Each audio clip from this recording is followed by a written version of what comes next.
Al Capone is one of the most treacherous names heard in human history. But why is he considered such dangerous? What's the whole story of his life?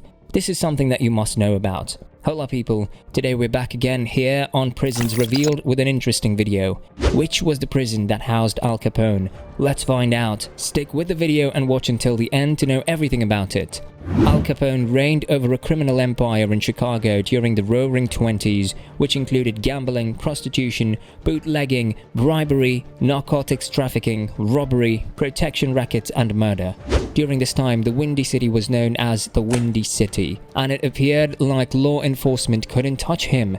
After finishing the 6th grade, Al Capone, who was the son of the Italian immigrants and was born in Brooklyn, New York in January 1899, dropped out of school and became involved with a known street gang, eventually becoming admitted into the group. Johnny Torrio was the leader of the street gang, and one of the other members was Lucky Luciano, who would go on to achieve his own level of notoriety in the future. Around the year 1920, Al Capone accepted Torrio's offer to join him in Chicago, where Torrio had established himself as a powerful lieutenant in the Colosimo crime family.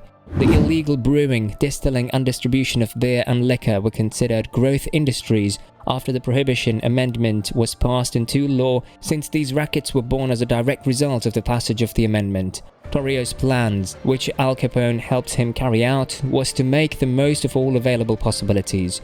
In addition, the mob developed legitimate business interests in the cleaning and dyeing industry.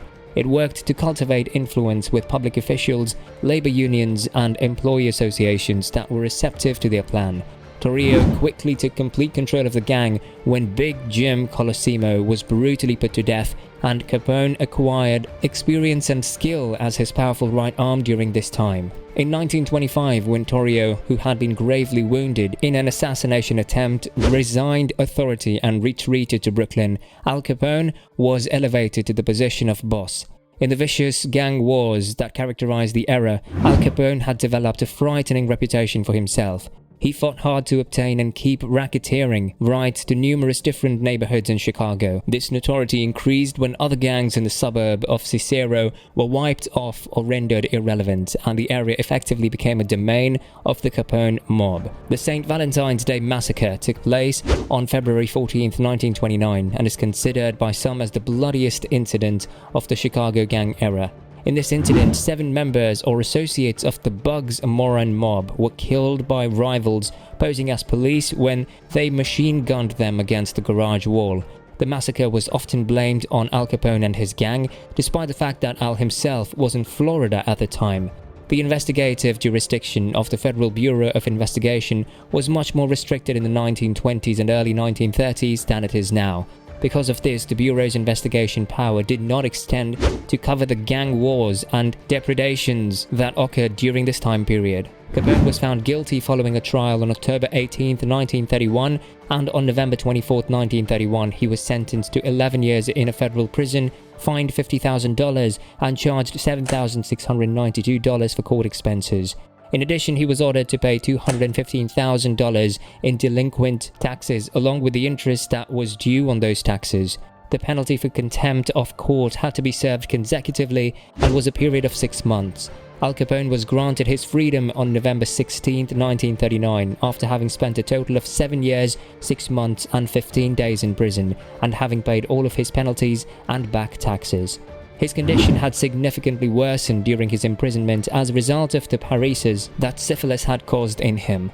After his discharge, he checked himself into a hospital in Baltimore for brain therapy and then continued on to his Florida house. In 1928, he acquired a mansion on Palm Island, which is located in Biscayne Bay and is close to Miami. He then moved to Florida. After his release, he never made a public appearance again in the city of Chicago. Because of the state of his mind, he was no longer able to participate in gangland politics. After examining him in 1946, both his primary care physician and psychiatrist in Baltimore came to the same conclusion: Capone had the mental capacity of a kid who was 12 years old. Capone passed away on January 25, 1947, after suffering from a stroke and pneumonia. He had spent his last years living in seclusion on Palm Island with his wife and intimate family until his death. So here we are done with this video. Let us know what you think about the video in the comments box. Like it and share it with your friends. Also subscribe to our channel to watch more videos like this and hit the bell icon to get a notification of all our latest videos. Thanks for watching.